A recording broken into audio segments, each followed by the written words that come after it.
بسم الله الرحمن الرحيم الحمد لله رب العالمين أشهد أن لا إله إلا الله وأشهد أن محمدا عبده ورسوله لا إله إلا الله وحده لا شريك له له الملك وله الحمد وقول الشيء قدير اللهم سيدنا محمد وعلى آل محمد كما صلى إبراهيم وعلى آل إبراهيم إنك حميد مجيد لا حول ولا قوة إلا بالله لا حول ولا قوة إلا بالله لا حول ولا قوة إلا بالله أما بعد Assalamu alaikum wa rahmatullahi wa barakatuh.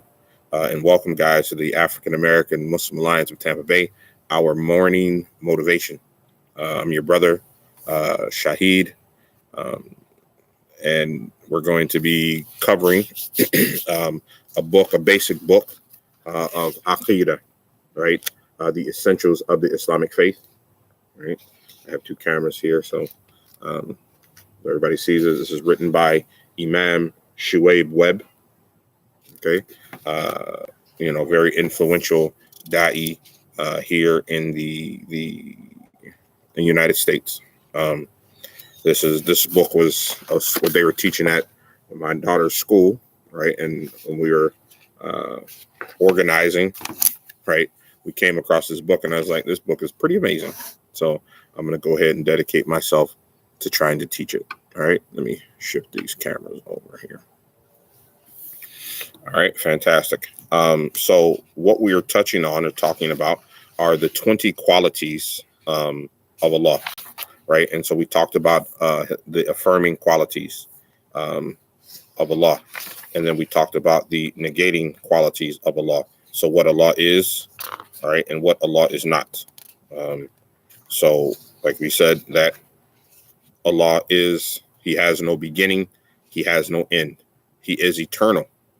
Okay, so qualities such as this. But what we're touching on now is this special relationship of His nearness and His presence.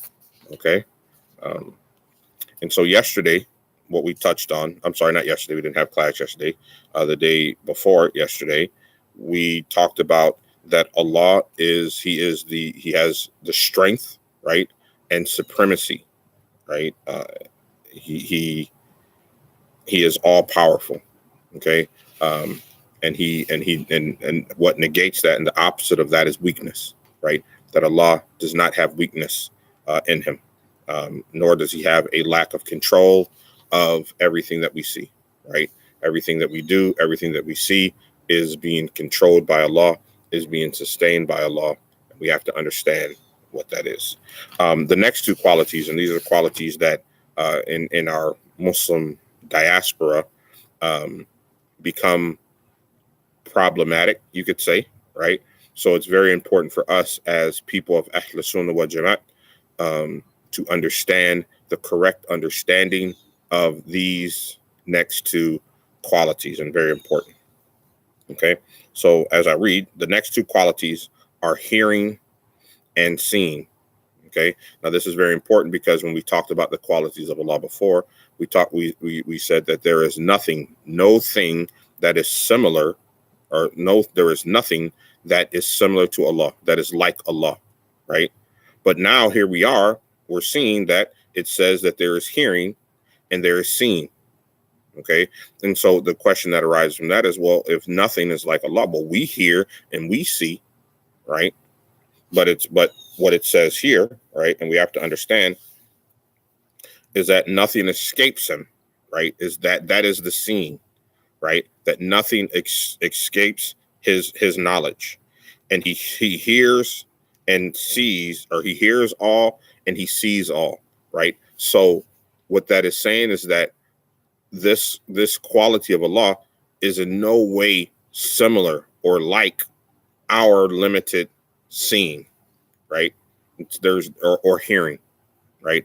We know, right, in the reality, in the spectrum, that in reality we are blind, right? There are creatures, right, and animals that live amongst us. Let's say a dog, right?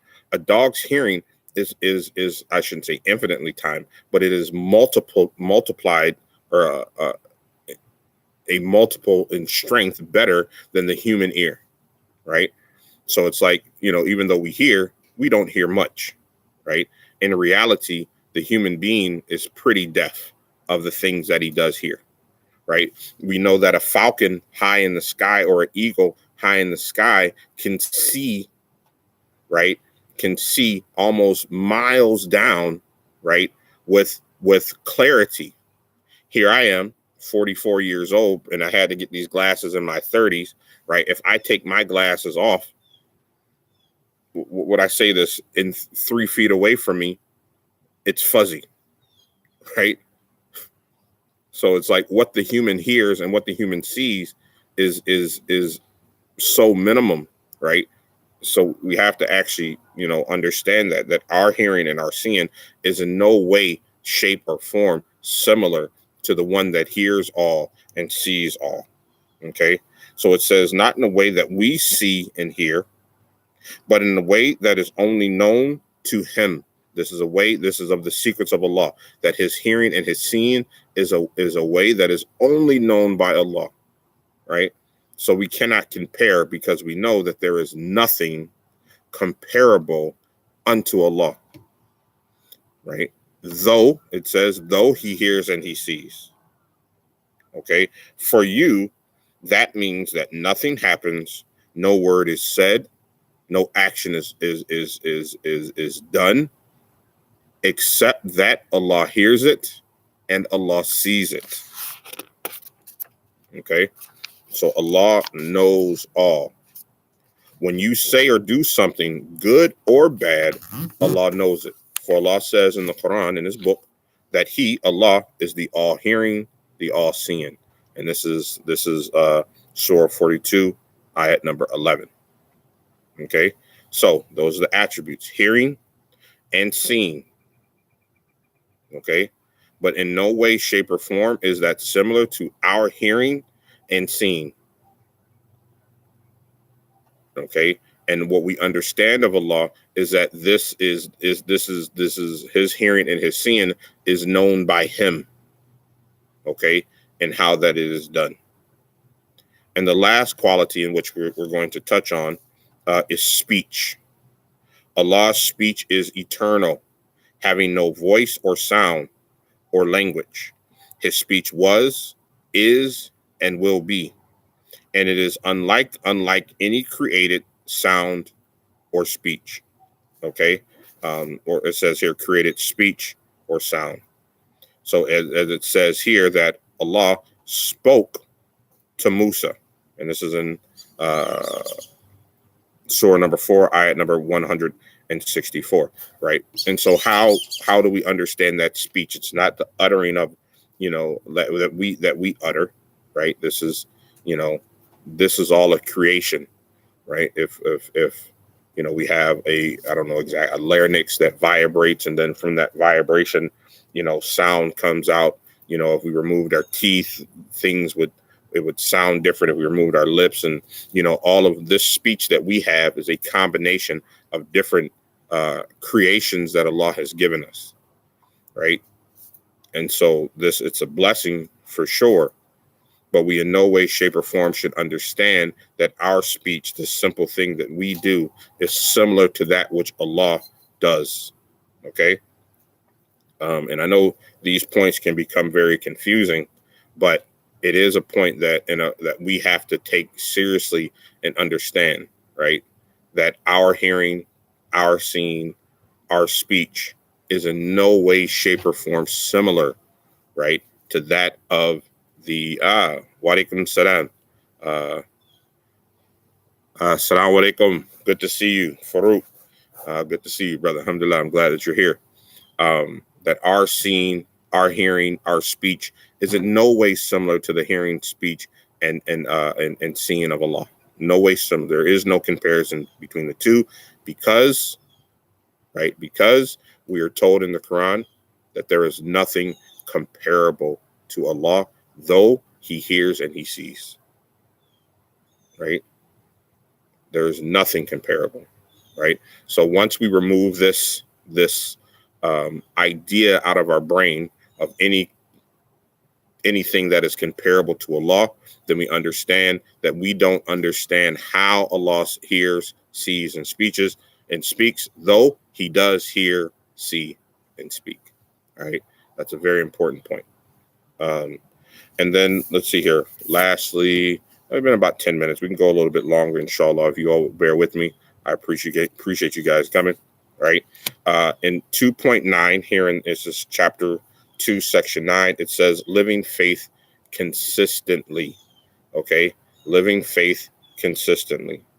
The final 7 qualities are believing that Allah was, is, and will always be living, knowing, willing, controlling, hearing, seeing, and speaking. Okay. And so what this understanding is, time is a creation of Allah. Okay. It's very difficult for us to understand this concept, right? But from what my teacher explains to us, right, is that think about in a dream, right? When you're in a dream, time is irrelevant in a dream. Okay. It's absolutely positively irrelevant, right? You might see someone who has passed away, and you will whoosh into another part of your reality and moving. Time does not play a role in your dream, right? You know that you may have a dream, and in that dream that's very emotional, you've been in that dream what might seem like years, only to wake up and realize that you've been asleep for 20 minutes. Okay. So that's the only kind of human existence reference that I can really give to us of understanding. In the next world, time is irrelevant. Time has no bearing on reality. Time is a creation of Allah. And Allah is not governed by time. Okay. So Allah is as He was and as He will be always. Okay. There is no time that governs Allah. Okay. Let's go ahead and continue what it's saying here. The final 7 qualities will help you maintain a consistent relationship with faith because they teach you that God is there. Allah is not on and off. He's not one day He's like this and the next day He's like this. But He is, was, and will be, right, as are His qualities, right? As are His qualities is how He will be always. Okay. Knowing that God is near to you will help you live responsibly and never lose hope. The first quality is that he was, is, and will be alive. Okay. So like we said, like I mentioned in this lesson, that many of our Christian brothers and sisters, when they try to refute against Islam, they say, oh, you don't worship a living God. This is a rejection of that. Right? We believe that Allah is alive and will be living. All right. Allah will not die because He was never born. He is always there to support you and to keep you in check. Very important, right? That He will bless you and He will give you tribulations. For a believer, right, that tribulation that Allah sends you, it's to wake you up.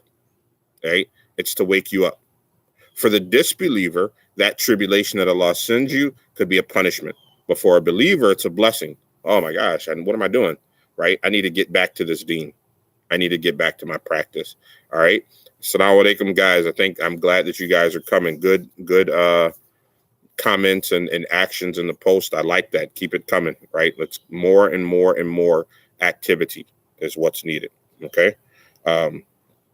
So understand that for the believer, everything. That's what our Prophet ﷺ told us, that it's all good, right? And once we understand that, then we can really begin to grow. The second quality is that Allah was, is, and will always be knowledgeable, right?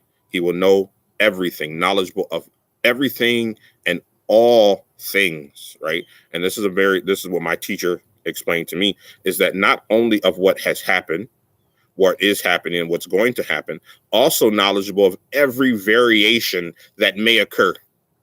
every variation. If you do this, and this, or you do this, and this, then Allah is omnipotent. He is knowledgeable and knowing of everything. Wa alaikum salam, Alana. Thank you for coming. I appreciate it. Right? I'm glad that you're here. That Allah knows every variation. Right? His knowledge is with you, whether you are in the masjid, the mall, the basketball court, a school, or with your friends. When you are struggling and feeling low, knowing that he knows is important, because that gives you a safe place to turn, right? There's nothing that has happened, that is happening, or is going to happen, except that Allah knows it. So who is the best one to turn to and ask for aid and assistance, if not Allah? Okay. The third quality is that he is, or was, is, and always will be willing. His will is ageless, and everything occurs, good or bad, because of it. Okay. So we understand that whatever happens, it is Allah's decree. Okay. And so, like the other day, I was with somebody, and we were walking, and somebody said, "Smile," and the person got upset. Like, how, Assalamu alaikum. Assalamu alaikum, Ms. Thomas. Thank you for coming. Right. And so he got upset. And I said that it's very interesting, because, Allah sends these. We know that the Prophet Muhammad SAW was known as one that was always smiling.